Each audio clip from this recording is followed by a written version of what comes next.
What happens when desperation meets opportunity? This inspiring true story shows how one act of courage and one professor's compassion transformed a homeless teen's future. If you've ever wondered whether education can truly be a lifeline, this story will move you to tears and action. The February wind cut through Marcus Johnson's thin jacket, like it wasn't even there. At 17, he had mastered the art of invisibility, a necessary skill when you've been sleeping in shelters, on friends' couches, or sometimes, during the harshest Boston winters, in university buildings where security was lax enough to miss one more body seeking warmth. Today, Marcus had his sights set on Emerson Hall. The imposing brick building on Harvard's campus housed lecture halls that remained unlocked until late evening. Now for the first time, he slipped through groups of chattering students, his backpack, containing everything he owned, slung casually over one shoulder. No one questioned his presence. In a sea of young faces, he was just another student, despite having never officially enrolled in any class. Marcus hadn't always lived this way. 3 years earlier, his mother's untreated mental illness had spiraled out of control after she lost her job. The eviction notice came next, followed by a fragmented existence between relatives who could only offer temporary solutions. When his mother entered a residential treatment program, Marcus, at 16, fell through the cracks of an overburdened system. Education is your way out. His mother had always insisted during her lucid moments. It was the one piece of her wisdom he clung to, even as he navigated homelessness alone. Inside Emerson Hall, Marcus followed the stream of students into Lecture Hall 105. The room was massive, with tiered seating that could accommodate hundreds. He took a seat in the back row, far enough to remain inconspicuous but close enough to hear. The wooden chair felt luxurious compared to the concrete floor of the shelter where he'd spent the previous night. A murmur rippled through the crowd as Professor Katherine Chen entered. Marcus had seen her before, not in person, but in YouTube videos he'd watched at the public library. Her lectures on economic inequality and social mobility had captivated him. There was something in her analysis that spoke directly to his experience, naming the invisible forces that had shaped his life. Today we'll be discussing structural barriers to opportunity, Professor Chen began, her voice carrying effortlessly through the hall. We'll examine how systems, not just individual choices, determine outcomes. Marcus pulled out a tattered notebook and began to write furiously. Unlike the legitimate students around him, he couldn't afford to miss a single insight. There would be no course materials for him, no online lecture recordings to review later. This stolen knowledge was all he had. As the lecture progressed, Professor Chen presented data on intergenerational poverty, housing insecurity, and educational access. Marcus felt a strange duality, being simultaneously the subject of the research and an unauthorized observer of its academic discussion. Consider this, Professor Chen said, pointing to a graph projected on the screen. A child born into bottom quintile of income distribution has less than a 5% chance of reaching the top quintile without intervention. But with access to quality education and supportive services, that percentage triples. Marcus's hand shot up before he could stop himself. The question burned in his throat. But how do you access those interventions when the system doesn't see you? Heads turned. Professor Chen paused, studying the unfamiliar face in the back row. An excellent question, she responded, her gaze lingering on Marcus. Systems are designed to overlook certain populations. Visibility, being counted, being seen, is often the first barrier. Marcus immediately regretted drawing attention to himself. He slouched lower in his seat as the lecture continued, but couldn't help noticing that Professor Chen glanced his way several times. When the class ended, Marcus waited for the crowd to disperse before making his move toward the exit. The building would stay warm for another few hours, and he planned to find an empty classroom to study before security made their rounds. "Excuse me," a voice called from behind him. Professor Chen stood at the bottom of the lecture hall, gathering her materials. "Do you have a moment?" Marcus froze. His heart hammered against his ribs as he calculated his options. Running would confirm he didn't belong, but staying meant facing questions he couldn't answer. "I haven't seen you in class before," Professor Chen said as he reluctantly approached the podium. "I'm not," Marcus began, then stopped. The truth hovered between them. Professor Chen's expression shifted as she took in his worn clothes, the heaviness of his backpack, the exhaustion etched into his young face. "Are you a student here?" she asked gently. "Not officially," Marcus admitted, his voice barely audible. I wanted to learn." Something in Professor Chen's demeanor changed. Not pity. Marcus had seen enough pity to recognize and resent it. But recognition, understanding. "Your question was insightful," she said. "Have you studied economics before?" Marcus shook his head. "Just what I can learn from books at the library and videos online. Your lectures, sometimes when I can access them." "And where are you enrolled?" The question hung in the air. Marcus stared at his worn sneakers, shame heating his face. "I'm not in school right now," he finally said.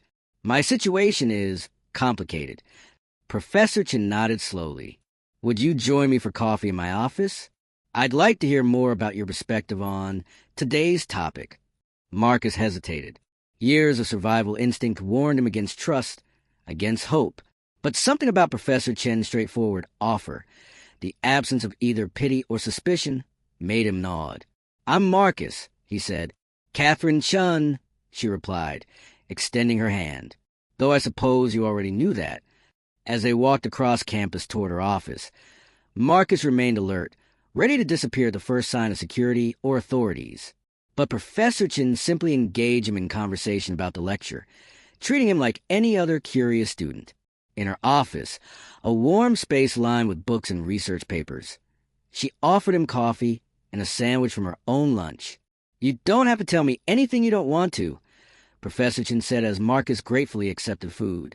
"But I recognize hunger when I see it, both kinds, for knowledge and for nourishment." Perhaps it was the warmth of the office after days of cold. Perhaps it was simple human kindness after months of invisibility. Whatever the reason, Marcus found himself telling Professor Chen everything.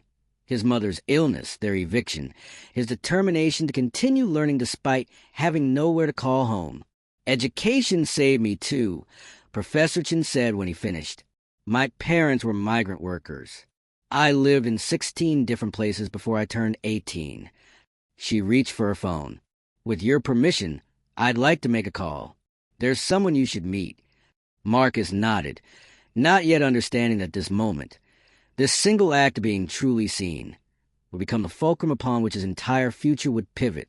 Professor Chen's office phone call lasted less than 5 minutes, but its brevity belied its significance. Marcus watched her speak in hushed, urgent tones, occasionally glancing his way with a reassuring nod. When she hung up, there was a quiet determination in her eyes. "Marcus, I've just spoken with Dr. Rivera at the university's community outreach program. She runs an initiative that works with promising students who face extraordinary barriers to education." Hope, that dangerous, fragile emotion, flickered in Marcus's chest. He'd learned to suppress it, knowing how painful its extinguishment could be. Yet something in Professor Chen's straightforward manner made him listen. "Dr. Rivera can meet us tomorrow morning," she continued. "In the meantime, we need to address your immediate situation. Where were you planning to sleep tonight?" The question hung in the air, heavy with the reality of Marcus's circumstances. The shame that colored his face told its own story. "There's a shelter on Cambridge Street," he finally admitted. "If I get there by 7, I might get a bed." Professor Chen nodded, absorbing this information without judgment. "I have a proposal," she said carefully. "The department keeps a small apartment for visiting scholars. It's empty this week. Would you consider staying there while we sort out next steps?" Marcus's throat tightened. The offer seemed too good to be true. The kind of kindness that, in his experience, often came with hidden costs or disappointments. "Why would you do that for me?" he asked, his voice barely above a whisper. Professor Chen's response was measured, devoid of pity. "Because talent shouldn't be wasted due to circumstances beyond one's control. Because I recognize in you what my first mentor saw in me, potential that deserves cultivation." That night, Marcus slept on a real bed for the first time in months. The visiting scholar's apartment was modest, but felt like luxury with its clean shower, fully stocked refrigerator, and, most importantly, locks on the doors that he controlled. As he lay awake, Staring at the ceiling, Marcus tried to quiet the voice inside that warned him not to trust his sudden turn of fortune. Morning came with sunlight streaming through actual windows rather than the harsh fluorescence of a shelter. Professor Chen arrived precisely at 9, bringing with her fresh clothes and what appeared to be a size. Jeans, a sweater, a winter coat better suited to Boston's brutal February. My nephew left these when he visited last month, she explained, though Marcus suspected this might be a kind fiction.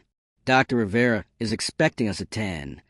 The community outreach offices occupied a less prestigious corner of campus, housed in a building that lacked the grandeur of the main quadrangle's architecture. Inside, they were greeted by Dr. Sophia Rivera, a woman whose warm smile did little to mask the shrewd assessment in her eyes as she took in Marcus's appearance. "Katherine has told me a bit about your situation," Dr. Rivera said after introductions were made. "But I'd like to hear from you, Marcus, not just about your circumstances, but about your aspirations." For the next hour, Marcus found himself engaged in the most genuine conversation he'd had in years. Dr. Rivera didn't just ask about his educational history, the interrupted high school career, the self-directed learning, but about what drove him, what questions kept him awake at night, what kind of future he imagined when he allowed himself to hope. "You have an analytical mind," Dr. Rivera observed. "The way you connect economic theory with lived experience is remarkable, especially without formal training." "It's not theoretical when you're living it," Marcus replied, then worried he'd sounded bitter. But Dr. Rivera nodded. "Exactly. That perspective is precisely what academic discourse often lacks, the embodied knowledge of experience." She pulled out a folder and placed it between them on her desk. "We have a program called Pathway to Possibility. It's designed for exceptional students whose educational journeys have been disrupted by systemic barriers. The program provides housing, a living stipend, and academic support to complete high school equivalency while taking university-level courses." Marcus stared at the folder, afraid to touch it, afraid to believe. "I don't have documentation," he confessed. "My birth certificate, my social security card, they were in our apartment when we were evicted. I don't even have a current ID." "Those are practical challenges, not insurmountable barriers," Dr. Rivera assured him. "Part of our program includes case management to help navigate precisely these issues." As they discussed details, Marcus learned that the program would place him in a dormitory with other Pathway students, provide meals, health care, and counseling services. In return, he would need to commit fully to his studies and community service requirements. "This isn't charity," Dr. Rivera emphasized. "It's investment in potential. We expect significant effort and academic achievement." By afternoon, Marcus had signed preliminary paperwork to enter the program. Professor Chen had offered to act as his faculty mentor, meeting with him weekly to guide his studies. A case manager named Terrell had already begun the process of helping Marcus recover his essential documents and establish contact with his mother's treatment facility. "Tomorrow, we'll get you settled in the dorm," Dr. Rivera said as their meeting concluded. "For tonight, you're welcome to stay in the visiting scholars apartment." Walking across campus afterward, Marcus felt disoriented by how rapidly his circumstances had changed. Just 24 hours earlier, he'd been contemplating which building might offer shelter from the coming snowstorm. Now he had a bed, a program placement, and people who saw him, truly saw him. "It's a lot to process," Professor Chen acknowledged as they walked. "Sudden transitions, even positive ones, can be destabilizing." Marcus nodded, grateful for her understanding. "I keep waiting for the catch," he admitted. "In my experience, nothing comes without one." "The catch is that this will be incredibly difficult," Professor Chen replied honestly. "You'll be making up for lost time academically while adjusting to a structured environment. You'll be processing trauma while building new skills. The program has high expectations." "I can handle difficult," Marcus said. "It's hopelessness I couldn't stand anymore." That evening, Marcus sat at the small desk in the temporary apartment, writing in his notebook. He listed every step he would need to take, every challenge he anticipated. The list was daunting, but for the first time in years, it felt like a pathway rather than an obstacle course. His phone, a basic model provided by the program, chimed with a text from Terrell. "Good news. Found your mom's current location. She's doing well. Visit possible next week if you're ready. Marcus set the phone down, emotions washing over him in waves. The prospect of seeing his mother, of having something positive to tell her, was overwhelming. He remembered her words from years ago. Education is your way out. She had been right, though neither of them could have imagined the path would lead here. The next morning brought another snowstorm and the move to Lowell House, a dormitory area partially dedicated to pathway students. Marcus's roommate, Devin, greeted him with the casual acceptance of someone who understood unusual journeys. Dr. Rivera found me sleeping in the campus library last year. Devin offered without prompting. I was working 3 jobs and still trying to take community college classes. Collapsed from exhaustion right between the stacks on medieval history. Marcus felt some of his tension ease. Here was someone who wouldn't require explanations or be shocked by his story. The dorm room was simple but comfortable. 2 beds, 2 desks, shared bathroom facilities down the hall. Devin had already created a schedule on the whiteboard, outlining study hours, meal times, and program commitments. Structure helps, he explained. At least it did for me. When you've dealt with chaos for so long, having routine feels strange at first, but then it becomes a kind of freedom. That afternoon, Marcus attended his first official orientation session with other pathway students. Looking around the room at the 12 other faces, diverse in race, gender, and age, but united by the hunger in their eyes, he recognized a shared determination that transcended their individual stories. Dr. Rivera opened the session with straightforward acknowledgement. Each of you has overcome extraordinary obstacles to be here. That resilience is your greatest asset. Now you'll learn to pair it with academic rigor and community support. By evening, Marcus had received his course materials, program schedule, and student ID card, the first official documentation he'd possessed in years. The plastic card with his photo felt impossibly significant in his hand, tangible evidence that he existed within a system, that he belonged somewhere. As he organized his few belongings in his new space, Marcus found a notebook where he'd written down Professor Chen's words from the lecture that had changed everything. Systems are designed to overlook certain populations. Visibility, being counted, being seen, is often the first barrier. He had crossed that first barrier. Someone had seen him, not just his need, but his potential. And in that moment of visibility, everything had changed. The transition from invisibility to visibility wasn't seamless. For Marcus, the first month in the Pathway program felt like learning to breathe underwater. Necessary but foreign, life-sustaining yet uncomfortable. The structured environment of classes, study sessions, and required check-ins with counselors sometimes chafed against the independence he developed during his time on the streets. It's called institutional adaptation stress, his counselor, Amara, explained during their weekly session. When you survived outside formal systems for so long, even supportive ones can feel constraining at first. Marcus nodded, appreciating her directness. I keep waiting for someone to realize I don't belong here. That's imposter syndrome, Amara replied, common among first-generation students and those who've experienced displacement. The truth is you've earned your place here through resilience and intellect, qualities many privileged students never develop. This perspective shift became crucial as Marcus navigated his coursework. The academic demands were rigorous. Completing high school equivalency while simultaneously taking introductory college courses meant long hours in the library. Yet for the first time, his hunger for knowledge had structured outlets and dedicated resources. Professor Chen's weekly mentoring sessions became anchors in this new reality. She didn't just guide his academic progress, but helped him decode the unwritten rules of academic culture that privileged students absorb through years of institutional belonging. Universities operate on implicit knowledge, she explained one afternoon as they reviewed his economics paper. Everything from how to structure an argument to when to approach professors during office hours. My job is to make that implicit knowledge explicit for you. By the 3rd month, Marcus had established a rhythm. Mornings for core subjects, afternoons for university lectures, evenings for study groups with fellow Pathway students.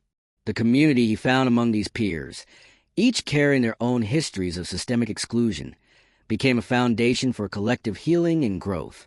Devin, his roommate, introduced Marcus to the Pathway Student Council, where they advocated for program improvements and mentored newer students. Jasmine, who had aged out of foster care at 18, organized study groups for challenging courses. Elizabeth, a former teen mother who had faced housing insecurity, created a clothing exchange for job interviews and presentations. "We're not just surviving anymore," Elizabeth once said during a late-night conversation in the dorm common room. "We're building something together." The reunion with his mother marked another turning point. With Terrell's help, Marcus arranged to visit her treatment facility during spring break. The woman who greeted him looked older than her 40 years, but steadier than he'd seen her in a long time. Her eyes clear, her movements purposeful. "You're at Harvard?" she asked, amazement filling her voice when he described his program. "Not exactly," Marcus clarified. "The Pathway program is affiliated with Harvard, but I'm completing my high school requirements first. Professor Chen thinks I could apply for full admission next year if my grades stay strong." His mother reached across the visiting room table, taking his hand. "Education is your way out," she repeated her old mantra, tears gathering in her eyes. "Maybe it's our way forward," Marcus amended gently. "The program has resources for families, too. Terrell is looking into supportive housing options for when you complete treatment." That conversation planted a seed, the possibility that education might not just transform his individual circumstances, but create ripples that could reach his mother, perhaps even beyond. The systems that had separated them might be navigated, if not entirely transformed, through the knowledge and connections he was building. Summer brought another evolution as Marcus secured an internship through program, working with Professor Chen on research examining housing instability among urban youth. His lived experience informed the research methodology in ways that traditional academic approaches often missed. "Your perspective challenges our assumptions," Professor Chen noted during a research team meeting. "The questionnaire you developed captures realities that our original design overlooked." The project gained attention from local policymakers, leading to Marcus presenting findings at a community forum. Standing at the podium, his voice steady despite his racing heart, he translated complex data into human stories, bridging worlds that rarely communicated effectively. "Housing instability isn't just about physical shelter," he explained to the assembled officials and community members. "It disrupts educational continuity, severs community ties, and creates psychological barriers to engagement with institutions. Our research suggests that stabilizing housing must be paired with educational support and institutional navigation assistance." Afterward, a city councilor approached him. "Your presentation changed how I understand these issues," she admitted. "Would you consider joining our youth advisory board on housing policy?" By the fall of his second year, Marcus had not only excelled academically, but had become a voice for systemic change, bringing his embodied knowledge into spaces where decisions affecting young people like him were made. His application for full admission to Harvard was strengthened by recommendation letters from Professor Chen, Dr. Rivera, and a city councilor who had witnessed his growing advocacy skills. The acceptance letter arrived on a crisp October afternoon. Devin found Marcus sitting on their dorm room floor, the formal document trembling in his hands. "You earned this," Devin said simply, recognizing the magnitude of the moment. That evening, during his regular call with his mother, now 6 months sober and living in supportive housing, Marcus shared the news. "I always knew you could do it," she said, her voice steady with pride. "What will you study?" "Public policy with a focus on economic inequality," Marcus replied. "I want to understand how to change the systems that almost derailed us both." His mother was silent for a moment. "When you were little, I used to worry that my struggles would limit your future. I never imagined they would shape your purpose." As his second year in the Pathway program drew to a close, Marcus spoke at the graduation ceremony for students completing their transition to full university admission. Looking out at the audience, Professor Chen, Dr. Rivera, fellow students, and his mother sitting proudly in the front row, he reflected on the journey from invisibility to agency.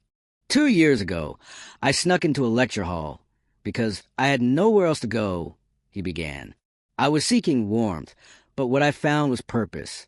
One professor saw me, truly saw me, not just as a problem to be solved, but as a person with potential to contribute.